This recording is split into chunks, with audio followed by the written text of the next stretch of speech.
Hi everybody and welcome to my channel. Rainer is my name and this is Rainierbooks, and it's time to present you the new books of the month July, books that I picked from all the new releases that are going to be released this month. And behind me you see the park where I'm walking almost daily. It's called the Park Lake, and I think it's called here in Stockholm, Sweden.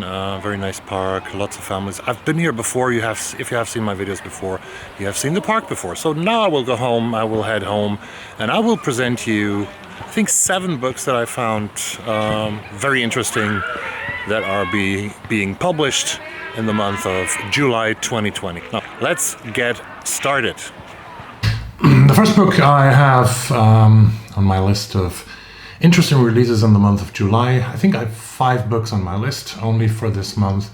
The first book is by an author who's living in Portland, Oregon. His name is Keith Rosson. And I read last year, I read his novel Smoke City, which I really liked. A very strange novel about some kind of a road trip from Portland to Los Angeles, California, because there was smokes appearing all over Los Angeles. He is going to publish a new novel in July the 14th with Meerkat Press in the United States, and this is called Road 7. Road 7 is another extravagant, interesting, strange character that Keith Rosson has created. A guy named Mark Sandoval, who wrote his memoir, who is very resolutely arrogant, covered head to foot in precise geometric scarring, and still marginally famous after Hollywood made a movie out of his memoir. But he has big problems because he was part in a hit and run, and his lawyer has advised him to leave the United States because it is a very difficult situation. A woman sends Sandoval grainy footage of what appears to be a unicorn, and he quickly hires an assistant, and those two people, Mark and his assistant, they head over to Iceland, to a place called Vuldarland, a tiny remote island off the coast of Iceland. And they arrive on this island and they discover a military base and a surrounding Alagabletur, whatever that is.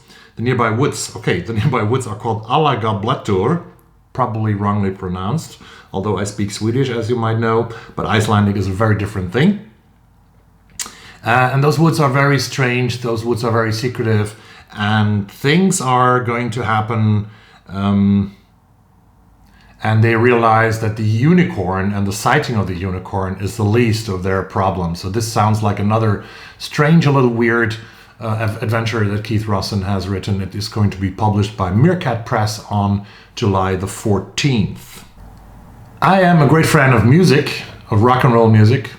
Always been. I grew up with rock and roll, and last year I listened to the audiobook Daisy Jones and the Six, novel by Taylor Jenkins Reid, a brilliant audiobook. And this year it's time for another music novel which covers the 1960s, and this is Utopia Avenue, a book that is going to be published by Sceptre in the United Kingdom on July the 14th. Utopia Avenue. Utopia Avenue is, as it might sound, what kind of music do you think they make? They make some kind of psychedelic rock music in the 1960s. It's a band coming from the psychedelic scene in London in the 1960s, like Pink Floyd came in the 1960s, for example, and a band that has created a unique sound in those turbulent times. And they made 2 albums, and those 2 albums are legendary, and their legacy lives on. This is the story of Utopia Avenue's brief, blazing journey from Soho clubs and draughty ballrooms to the promised land of America, just when the summer of love was receding into something much darker. A multifaceted tale of dreams, drugs, love, and sexuality. A story of madness and grief, of stardom's wobbly ladder and fame's Faustian pact. But I always blend in some nonfiction because I want to know, because in order to learn more about the world that's surrounding us and that's giving us really some worries from time to time, you have to also study what historians, what journalists are writing. And one of the best journalists, one of the best writers I think we have in the English-speaking world at least is Anne Applebaum. Anne Applebaum comes with a new book on the 21st of July with Doubleday in the United Kingdom and in the United States. And the book is called Twilight, If Democracy, The Seductive Lure of Authoritarianism. Authoritarianism.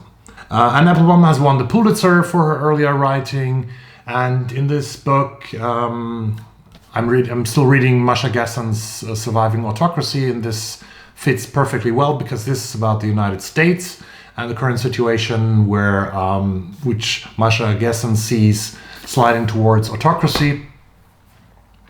And Applebaum's book has a broader perspective because it's not only dealing with the United States, it's dealing with a lot of authoritarianism trends all over the Northern Hemisphere. In the United Kingdom with the Brexit movement, in France with a very strong right parties, in Germany with the Alternative für Deutschland, in Sweden with the Sverigedemokraterna, in Hungary where a populist is in power, in Russia with Vladimir Putin, and in Poland also a populist, and even in other countries there are more and more tendencies towards authoritarianism, and I think this is a very frightening development. And Applebaum is one of the few people who can really explain us where this comes from and why this has emerged, and I'm very curious to read her side of that. The publishers say here, elegantly written and urgently argued, Twilight of Democracy is a brilliant dissection of a world-shaking shift and a stirring glimpse of the road back to democratic values. That's what we have to go. We have to try to find our way back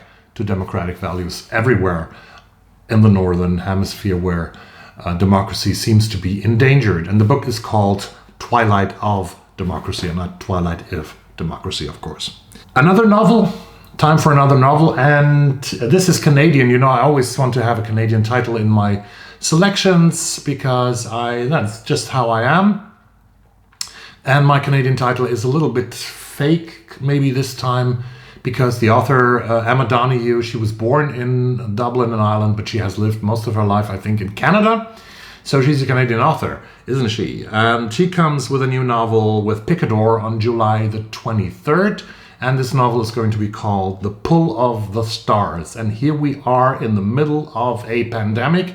And what has Emma Donoghue done? What has she written? She has written a novel about a pandemic, about a real pandemic, the one in 1918-19, the Spanish flu that killed millions of people all across the globe. I think 50 to 100 million people have died due to the Spanish flu in 1918-19. Emma Donoghue's new novel, The Pull of the Stars, takes us to Dublin in 1918, to a hospital where young expectant mothers are going to deliver their babies, and we have three main characters, three women in focus. We have the nurse Julia Power. She works at an understaffed hospital in the city of Dublin. We have two outsiders, Dr. Kathleen Lynn, on the run from the police, and a young volunteer helper. She's called Bridie Sweeney. And these three women and their relationship within the pandemic of the Spanish flu in 1918 are at the core of this novel. They lose their patients. At the same time, they are supposed to deliver new lives to the world. The Picador, the publishers say, in Pull of the Stars, Emma Donoghue tells an unforgettable and deeply moving story of love and loss. I'm looking forward for Emma Donoghue's book, The Pull of the Stars. And finally, one crime novel I thought would be quite good to have some, give us some escapism, give us some thrilling excitement to read in the month of July. And I decided myself,